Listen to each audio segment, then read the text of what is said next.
নমস্কার বন্ধুরা, আশা করি তোমরা সবাই ভীষণ ভালো আছো। বাংলা লার্নিং সহজে চ্যানেলে তোমাদের সকলকে জানাই আন্তরিক স্বাগত। আমি প্রিয়া, আর আজকে আমরা আলোচনা করব অলংকারের অষ্টম পর্বটি। তো চলো কথা না বাড়িয়ে দেখে নিই আজকের বিষয়বস্তু। এখানে দেখো অলংকারের শ্রেণীবিভাগের ডায়াগ্রামটি বানানো আছে। অলংকারকে মোট দুইটি শ্রেণীতে বা বিভাগে ভাগ করা যায়।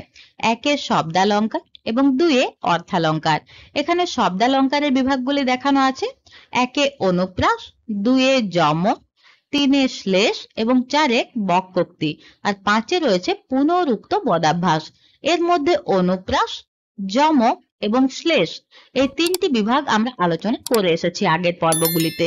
আজকে আমরা 4 নম্বরে বক্রোক্তি এ নিয়ে আলোচনা শুরু করব। তো চলো আমাদের আলোচনা শুরু করি। আজকের আমাদের মূল আলোচ্য বিষয় হল বক্রোক্তি। এই ঠিক নিচেই লেখা আছে দেখো, বক্রোক্তি শব্দের অর্থ হলো বাঁকা কথা। তাহলে বক্রোক্তি শব্দের অর্থ কি? বাঁকা কথা। তো চলো এরপর আমরা বক্রোক্তি কাকে বলে বা এর সংজ্ঞাটি দেখে নিই। কোনো কথা সোজাভাবে না বলে প্রশ্ন বা স্বরবিকৃতির মাধ্যমে বাঁকাভাবে বলা হলে কিংবা বক্তার অভিপ্রেত অর্থকে এড়িয়ে তার কথাকে অন্য অর্থে গ্রহণ করা হলে বক্রোক্তি অলংকার হয়। তাহলে দেখো সংজ্ঞা থেকে আমরা বুঝতে পারছি যে কোনো কথাকে সোজাভাবে না বলে যদি প্রশ্ন অথবা স্বরবিকৃতির মাধ্যমে বাঁকাভাবে বলা হয়, অথবা বক্তার অভিপ্রেত অর্থকে অর্থাৎ বক্তা যেভাবে তার অর্থটি বোঝাতে চাইছে সেটি না বুঝে যখন অন্য অর্থে সেটি গ্রহণ করা হয়, তখন সেই অলংকারকে আমরা বলছি বক্রোক্তি অলংকার। তো আশা করি তোমরা বুঝতে পেরেছো। তো চলো এরপর আমরা এর একটি উদাহরণ দেখে নিই উদাহরণ অংশে। এখানে দেখো লেখা আছে, আমি কি ডরাই সখী ভিখারি রাঘবে। অর্থাৎ এখানে বলতে চাইছে যে আমি কি ডরাই অর্থাৎ ভয় করি ভিখারি রাঘবকে। তাহলে এখানে দেখো প্রশ্ন করা আছে যে আমি কি ভয় করি ভিখারি রাঘবকে, কিন্তু এখানে বক্তা কি বলতে চাইছে যে আমি মোটেও ভয় করি না। তো চলো এরপর আমরা পরের স্লাইডে চলে যাই। এখানে দেখো উদাহরণটি আমি আরো একবার লিখেছি যাতে ব্যাখ্যা এবং সিদ্ধান্তটি লিখতে সুবিধা হয়। আমি কি ডরাই সখী ভিখারি রাঘবে, এর ব্যাখ্যাটি আমরা ব্যাখ্যা অংশে দেখে নেব।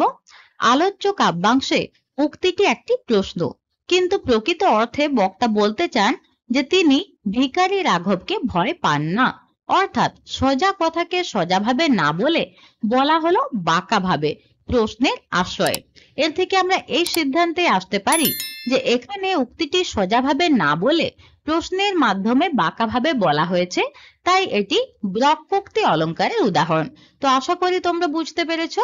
তো চলো এরপর আমরা পরের স্লাইডে চলে যাই।